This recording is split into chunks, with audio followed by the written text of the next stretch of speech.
Hey everybody, so it's time for another NHL redraft, and this month we are on the famed 2003 NHL entry draft. This 2003 draft is widely regarded as one of, if not the best entry draft in NHL history. Just the sheer number of incredible players that came out of this draft and how good the top end of this draft is really does make it probably the best of all time. So that has made this redraft a little bit more difficult than normal to do, just because there are so many great players to choose from in this draft. Normally, I'm struggling to find guys to pick at 8, 9, and 10. Here, the struggle here was, who do I leave off? There are so many great players, and there are some real big names and some incredibly good players that I could not fit in the top 10 of this draft. So I will talk about, some honorable mentions at the end. We'll talk about some guys who obviously were very, very close to making this list. But let's get into it here. Before we start, I just want to remind everyone, if you're new to the channel, to please hit that subscribe button and follow along for all my hockey content. And if you haven't already, please give this video a thumbs up, drop a like. That really does help out the channel a lot and allows more people to see this video. So 2003, the first overall pick belonged to the Pittsburgh Penguins.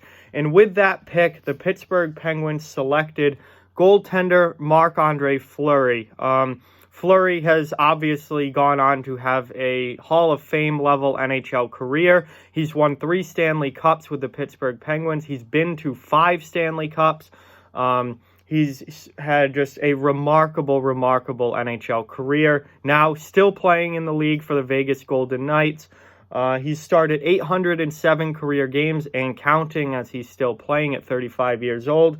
He's won 458 games, lost 261, and tied or overtime lost. I combined those. Pre-lockout had ties, post-lockout OT losses only, but combined 80 there. So a combined record of 458, 261, and 80. A 2.57 career goals against average, which is absolutely outstanding for a career number, and a .913 career save percentage. So MarcAndre Fleury has been an elite NHL goaltender for a long time in this league, and 100% was the right choice for the Pittsburgh Penguins to take first overall. Absolutely the right choice. Fleury, just an incredible NHL career, and for sure a fine pick at number 1 for the Pittsburgh Penguins. At number 2, Eric Staal, center taken by the Carolina Hurricanes, second overall in 2003, and he has had an absolutely outstanding NHL career as well. He won the Stanley Cup with Carolina in 2006, currently still in the league playing for the Minnesota Wild, where he is their number 1 center. Just a very good career and counting. Another guy still playing for Eric Staal. 1,221 career games played, 433 goals, 575 assists, 1,008 career points, and still going. Over 1,000 points already for Eric Staal. A -46 career rating, but he's played on some very good teams. He's also played on some pretty bad teams, particularly in Carolina. So plus minus isn't a huge issue, and 814 career penalty minutes. So a remarkable NHL career to this point for Eric Staal. As good as all 3 of the Staal brothers that have made it to the NHL have been, I think Eric Staal certainly is the best out of the Staal brothers. And his numbers, I think, speak for themselves. Over 1,000 points, over 1,200 games played, and still going. With Minnesota, he'll continue to add to these numbers for the foreseeable future. Eric Staal was 100% the right choice at number 2 overall for the Carolina Hurricanes. No problem with that pick at all. So far, we haven't changed anything in this draft. I can assure you that is very quickly going to change. With the number 3 overall pick, the Florida Panthers selected right wing Nathan Horton in 2003. And Nathan Horton was a quality NHL player. Unfortunately, his career got cut significantly short because of injury issues, between concussions and back injuries as well. Horton has not played in a number of seasons in the NHL, and that is really, really unfortunate because he was a very good power forward. Horton played 627 career NHL games, scoring 203 goals, 218 assists, and 421 points. He was a plus 54 on his career and had 567 career penalty minutes. Horton did win the Stanley Cup in 2011 with the Boston Bruins. However, he got knocked out in the Stanley Cup final on a brutal headshot from Aaron Rome, and that was the beginning of the end for Nathan Horton. He suffered a concussion on the play. Those concussion issues kind of lingered for after that hit as well, and even when he came back, he was never really the same. He also picked up some back issues along the way as well. So unfortunately, that Stanley Cup winning season was probably one of, if not his best year in the NHL, but it also was the beginning of the end for him after he took that hit from Aaron Rome. Horton was a good player, career unfortunately cut short, but definitely not worthy of a top 10 pick in this 2003 draft. It's just the way things turned out. Who should the Florida Panthers have taken? Defenseman Shea Weber, who was originally taken 49th overall by the Nashville Predators. He should have gone at number 3 to Florida. Weber has been an elite top-tier NHL defenseman for most of his career in the NHL. Currently playing for the Montreal Canadiens, where he is by far, their top defenseman. He's had a tremendous career to this point. 974 career games, 215 goals, 352 assists for 567 career points, a plus 82 on his career, and 670 penalty minutes. Shea Weber is just a top-tier elite NHL defenseman, a great two-way defenseman. He's a guy who can give you 40 to 50 points on the season and also be a shutdown guy who plays against the opponent's top forwards night in and night out. Incredibly good player. Great defensively, great offensively. There's not much more to say about Shea Weber. He was remarkable in Nashville. Now he's in Montreal, where he is by far their best defenseman. He has had some injury issues over the last couple of years, but he's been healthy this year, which is very good news. And just an incredible defenseman. He would have been a much better pick at number 3 overall, particularly for Florida, who has really in the last 20 years not really had that elite top-end defenseman. If they had drafted Shea Weber, he would have been that guy. Number 4 overall, this pick belonged to the Columbus Blue Jackets, and with that pick, Columbus took right wing Nikolai Jaidev. And Nikolai Jaidev did play at the NHL level, had a decent career, had a few 20-goal seasons where he was a solid contributor for his team. Certainly, though, never lived up to being a top 5 NHL draft pick. Jaidev played 421 career games, scoring 115 goals, 146 assists for 261 points, a minus 41 and 225 penalty minutes. Decent career, nothing to be ashamed of, but certainly not worthy of a top 5 pick. Who should Columbus have taken? Well, this guy was still on the board. Patrice Bergeron, center, originally taken 45th overall by the Boston Bruins.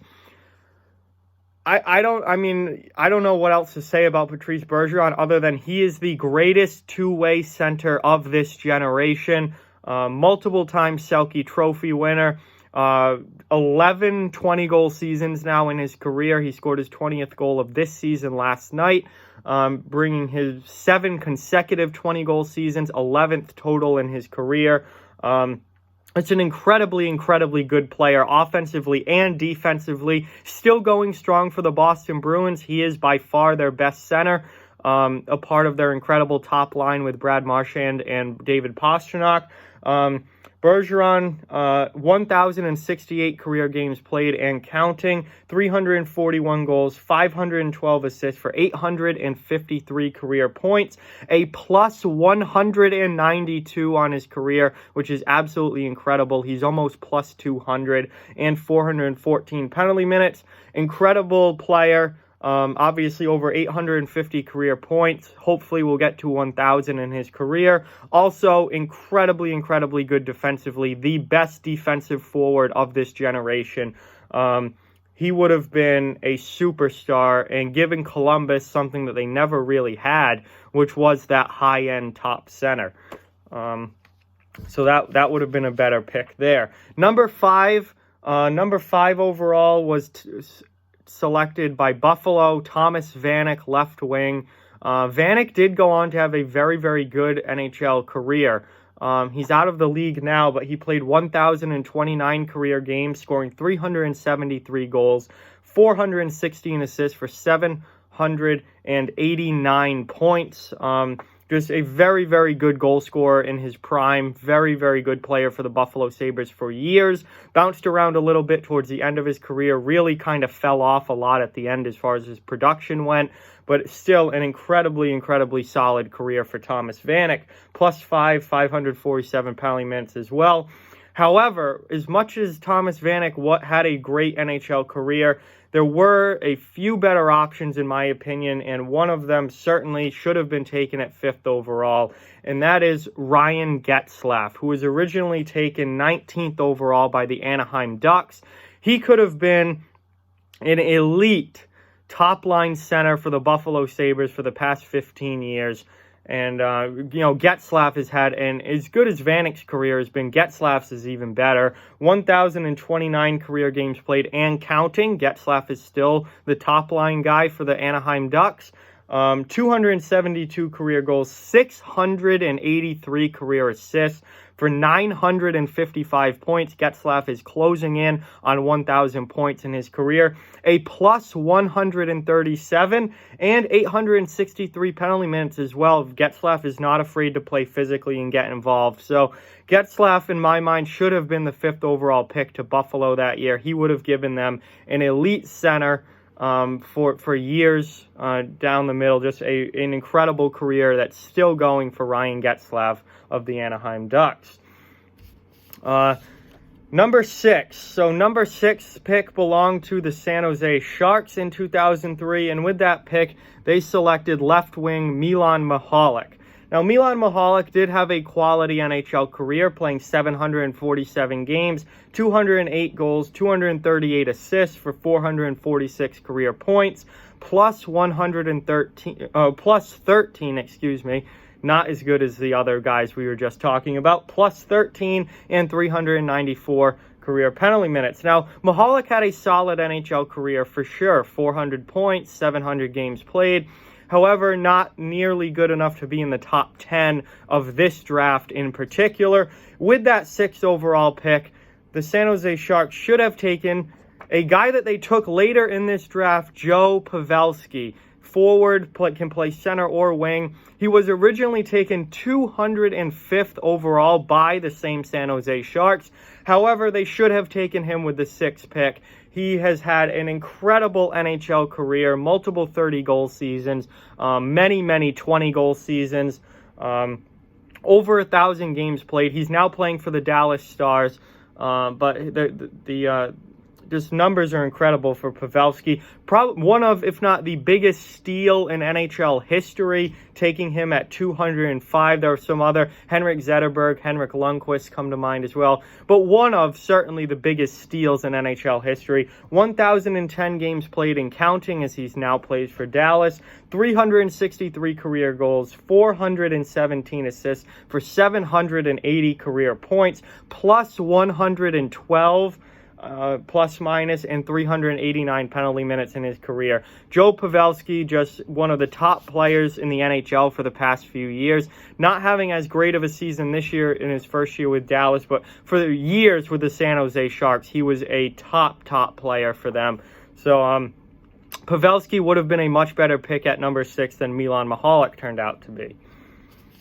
At number 7, we have the Nashville Predators selecting Ryan Suter, defenseman, 7th overall. Suter, now playing for the Minnesota Wild, has been the number 1 guy with Minnesota for a number of years now. Really high-end defenseman, quality player. Shutdown guy, very good defensively. Doesn't score a lot of goals, but does rack up assists. He's played 1,120 career games, scoring 89 career goals, 482 assists for 571 career points as a defenseman, and counting, as he's still the number one guy in Minnesota. A plus 93 on his career and 653 career penalty minutes. Ryan Suter has been an incredibly good, solid, elite shutdown defenseman in this league for a long time, and 100% was the right choice at number 7 by the Nashville Predators. He was a great guy to take there and has had a spectacular NHL career.